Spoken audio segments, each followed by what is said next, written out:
ನೀವು ದೊಡ್ಡ ದೊಡ್ಡ ಬಿಲ್ಡಿಂಗ್ಗಳ ಮೇಲೆ ಕ್ರೇನ್ಗಳನ್ನು ನೋಡಿರ್ತೀರಾ. ಅಂತಹ ಕ್ರೇನ್ ಒಂದು ಇವತ್ತು ದಿಢೀರ್ ನೆಲಕ್ಕೆ ಉರುಳಿದೆ. ಅದೃಷ್ಟವಶಾತ್ ನಡಿಬೇಕಿದ್ದಂತಹ ದೊಡ್ಡ ಅನಾಹುತ ತಪ್ಪಿದೆ. ಹಾಗಾದ್ರೆ ಆ ದುರಂತ ಎಲ್ಲಾಯ್ತು, ಹೇಗೆ ಸಂಭವಿಸಿತು? ಆ ಕುರಿತಾದಂತಹ ಇಂಟ್ರೆಸ್ಟಿಂಗ್ ರಿಪೋರ್ಟ್ ಇಲ್ಲಿದೆ.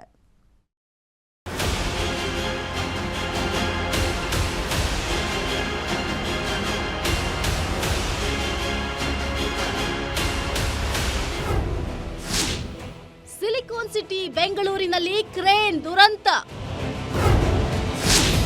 ರಿಪೇರಿ ಮಾಡ್ತಿದ್ದಾಗಲೇ ತುಂಡಾಗಿ ಮನೆ ಮೇಲೆ ಬಿದ್ದ ಕ್ರೇನ್. ದುರ್ಘಟನೆಯಲ್ಲಿ 5 ಗಾಯ, ಓರ್ವ ಗಂಭೀರ. ಸಿಲಿಕಾನ್ ಸಿಟಿಯಲ್ಲಿ ಬೃಹತ್ ಗಾತ್ರದ ಕ್ರೇನ್ ತುಂಡಾಗಿ ಅಕ್ಕಪಕ್ಕದ ಮನೆಗಳ ಮೇಲೆ ಬಿದ್ದಿದೆ. ಬೆಂಗಳೂರು ಹೊರವಲಯದ ಮೇಡನಹಳ್ಳಿಯಲ್ಲಿ ಅವಘಡ ಸಂಭವಿಸಿದ್ದು ಭಾನುವಾರ ಆಗಿರುವ ಕಾರಣ ದೊಡ್ಡ ಅವಘಡ ತಪ್ಪಿ ಹೋಗಿದೆ.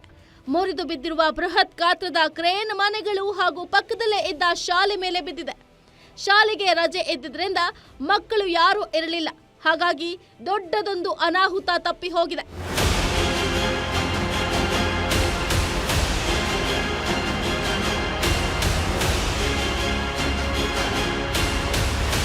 ಎಎಸ್ ಕ್ರೇನ್ ಸರ್ವಿಸ್ನಿಂದ ಸುಮಾರು 100 ಅಡಿಗೂ ಅಧಿಕ ಎತ್ತರದ ಕ್ರೇನ್ ನಿಲ್ಲಿಸಿಕೊಂಡು ಅದನ್ನ ಸರ್ವಿಸ್ ಕೆಲಸ ಮಾಡ್ತಿದ್ರು.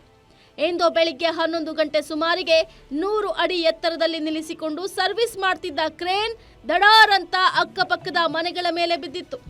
ಘಟನೆಯಲ್ಲಿ 5-6 ಮನೆಗಳು ಹಾಳಾಗಿದೆ. ಅಕ್ಕಪಕ್ಕದ ಮನೆಗಳಲ್ಲಿದ್ದ ಲೂಲು, ಕರ್ಬನ್, ಇಲಾಸ್, ಸಮೀರ್, ಶ್ಯಾಮದೇವ್ ಎಂಬುವವರಿಗೆ ಗಂಭೀರ ಗಾಯಗಳಾಗಿದೆ. ಇದರಲ್ಲಿ ಒಬ್ಬನ ಸ್ಥಿತಿ ಚಿಂತಾಜನಕವಾಗಿದ್ದು, ಗಾಯಾಳುಗಳಿಗೆ ಭಟ್ಟರಹಳ್ಳಿಯ ಖಾಸಗಿ ಆಸ್ಪತ್ರೆಯಲ್ಲಿ ಚಿಕಿತ್ಸೆ ಮುಂದುವರೆದಿದೆ. ಏನು ಎಎಸ್ ಕ್ರೇನ್ ಸರ್ವಿಸ್ ಸಂಸ್ಥೆಯವರು ಅಕ್ಕಪಕ್ಕದ ವಾಸದ ಮನೆಗಳಿದ್ದು ಯಾವುದೇ ಮುಂಜಾಗ್ರತಾ ಕ್ರಮ ಕೈಗೊಂಡಿಲ್ಲ.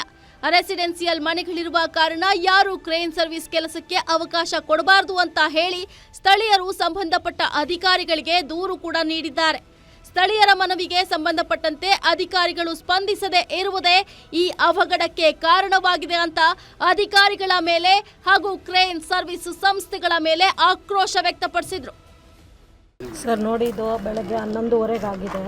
ಪಾಪ ಜನ ಇದ್ದರು, ಮನೆಯಲ್ಲಿ ವಾಸವಾಗಿದ್ದರು. ಅವ್ರಿಗೆ 5 ಜನಕ್ಕೆ ಹೇಟ್ ಆಗಿದೆ. ನಾವು ಮೊದಲಿಂದನೂ ಕಂಪ್ಲೇಂಟ್ ಎಲ್ಲ ಕೊಟ್ಟಿದ್ದೀವಿ. ಹಿಂಗೆ ಮನೆ ಹತ್ರ ಎಲ್ಲ ಕ್ರೇನ್ ಎಲ್ಲ ಅದು ಕ್ರೇನ್ 3 ದಿನದಿಂದ ನಿಲ್ಲಿಸಿದ್ರು. ಕ್ರೇನ್ 3 ದಿನದಿಂದ ನಿಲ್ಲಿಸಿದ್ರು. ಅದು ಇವತ್ತು ವಾಲಿದೆ. ಇವಾಗ 5 ಜನಕ್ಕೆ ಹೇಟ್ ಆಗಿದೆ. ಒಬ್ರಿಗಂತೂ ಸಿವಿಯರ್ ತಲೆಗೆ ಹೇಟ್ ಆಗಿದೆ. BBMP ಅವ್ರಿಗೆ ಎಲ್ಲ ಕಂಪ್ಲೇಂಟ್ ಕೊಟ್ಟಿದ್ದೀವಿ. ಅವ್ರೇನೂ ಆ್ಯಕ್ಷನ್ ತಗೊಂಡಿಲ್ಲ. ಇವಾಗ ನಮ್ಮನೆಯವ್ರು ಜಸ್ಟ್ ಮಿಸ್ ಆದರು. ನೋಡಿ ಅಲ್ಲಿ ಬಿದ್ದಿದೆ ನೋಡಿ. ಅದು ಅವರು ಒಳಗಡೆ ಗಾಡಿ ಎತ್ಕೊಂಡು ಬಂದು ಕೈಗೆ ಟಚ್ ಆಯಿತು. ಅವ್ರು ಇಲ್ಲ ಅಂದಿದ್ರೆ ತಲೆ ಮೇಲೆ ಬೀಳಬೇಕಾಗಿತ್ತು. ಹಿಂಗೆ ಈ BBMP ಅವರು ಟ್ಯಾಕ್ಸ್ ಎಲ್ಲ ಮಾಡ್ತಾರೆ. ಇದು ಏನು ಲೀಗಲಾಗಿ ಮಾಡ್ತಾನೆ ಇಲ್ಲ ಇವರು. ಇದಕ್ಕೆ ಏನಾನ ಆಕ್ಷನ್ ತಗೋಬೇಕು ಅಂತ ಹೇಳ್ತೀವಿ. 5 ಜನಕ್ಕಾಗಿದೆ. ಏನೋ ಘಟನೆ ಸಂಬಂಧ ಅವಲಹಳ್ಳಿ ಪೊಲೀಸ್ ಠಾಣೆಯಲ್ಲಿ ಎಎಸ್ ಕ್ರೇನ್ ಸರ್ವಿಸ್ ಸಂಸ್ಥೆ ಮಾಲೀಕರ ವಿರುದ್ಧ ದೂರು ದಾಖಲಾಗಿದೆ. ಪ್ರಕರಣ ದಾಖಲಿಸಿಕೊಂಡಿರುವ ಪೊಲೀಸರು ಸಂಬಂಧಪಟ್ಟವರ ವಿರುದ್ಧ ಕಾನೂನು ಕ್ರಮ ಜರುಗಿಸೋಕೆ ಮುಂದಾಗಿದ್ದಾರೆ. SK Manjunath, crime bureau, guarantee news.